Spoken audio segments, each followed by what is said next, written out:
Welcome back to The Lead in our World Lead. Who says newspapers are dead? Apparently not the presidents of countries that still block internet content from their citizens. First, we had Russian President Vladimir Putin's open letter to the American people in the New York Times, where he told us to get over ourselves because we're not that exceptional. Now we have an op-ed in the Washington Post from new-ish Iranian President Hassan Rouhani, but his tone is much more conciliatory than Putin. He writes about the need for constructive dialogue and that, quote, "We must join hands to constructively work toward national dialogue, whether in Syria or Bahrain. As part of this, I announced my government's readiness to help facilitate dialogue between the Syrian government and the opposition." The White House said no meeting between Obama and Rouhani is currently planned, but will we see a handshake? Let's bring in Jim Sciutto, CNN Chief National Security Correspondent. David Sanger is the New York Times Chief Washington Correspondent. And Vali Nasser is Dean of the Johns Hopkins School of Advanced International Studies and a former senior advisor at the State Department. David, I'm going to start with you. You just came from New York. Tell us, what is the Iranian government thinking these days? Well, they think they've got a new era. They clearly have a new president. None of the facts have changed. In fact, at this point, the Iranians have built more centrifuges in the past couple of years than they built at any time previously. They have about 18,000.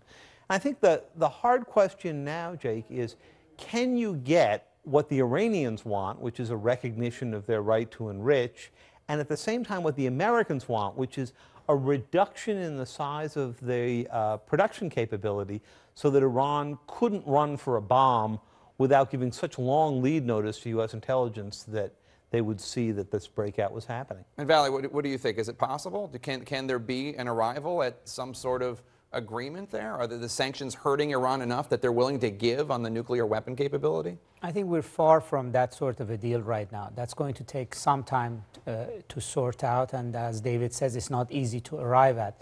What might happen in the short run is that Iran would get some sanction relief, which is what they're really after, and in exchange for that, we will get some of the things that we're asking for.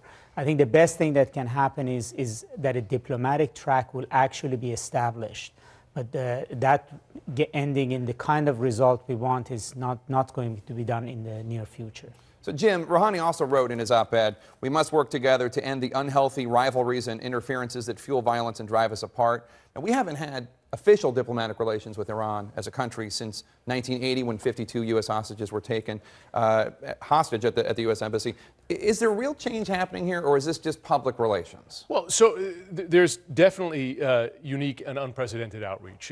You haven't seen something like this since 1979. Letters when you between bring Obama and Rouhani. Letters, the invitation to meet directly, some of the outreach to the people, this digital outreach via Twitter, et cetera, although, as you know, they don't allow their own people to go on Twitter. Right, they have their own internet. Exactly, their own intranet. Yeah. But taken together, it's at least an opening. And the White House and U.S. officials I've spoken to are at least listening, but they repeat what is the consistent administration position on this, which is that actions speak louder than words. And until they see Iran do exactly what you say, which is establish that their nuclear program is peaceful and figure out a way to reduce uranium enrichment to a point where we're comfortable, they're not going to treat this seriously. And I want to play a clip about something President Rouhani of Iran said in an interview with NBC.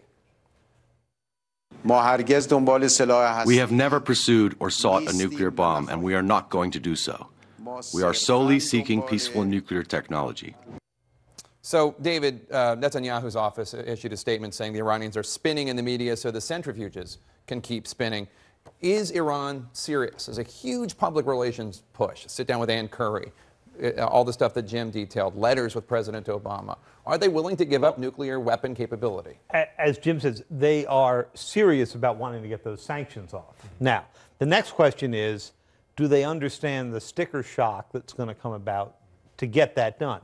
And there are really three big components of that. One is the production capability that I discussed before.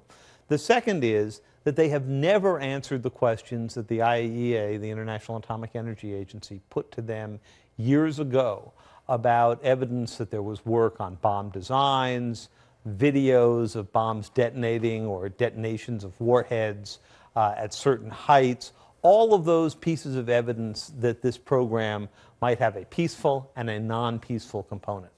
And then the third question comes to the one that you raised, which is, how much of a capability is the United States willing to go live with? And is Israel willing to live with that same capability? In other words, can they build a bomb within a year? Can the U.S. live with that a year? Or 6 months, or 3 months, or 3 weeks?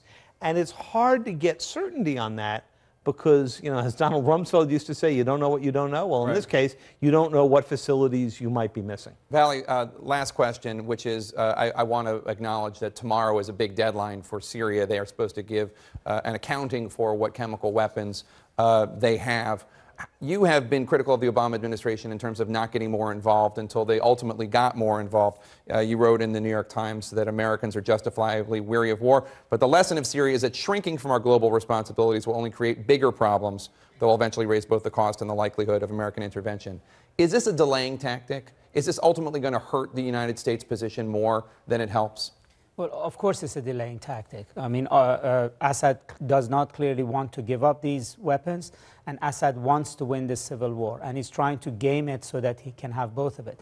But if the administration's objective was not to go to war with Syria, not have to strike Syria, not have to get involved, it has found a way at least of not doing that and yet exploring getting some of what it wants from Syria. But again, this was only a first step in diplomacy. The Russians provided a path. This is going to be difficult. It's going to be long. It requires sustained pressure, and it may take some time for it to bear fruit. All right, Jim Sciutto, David Sanger, and Valley Nasser, thanks so much for coming in.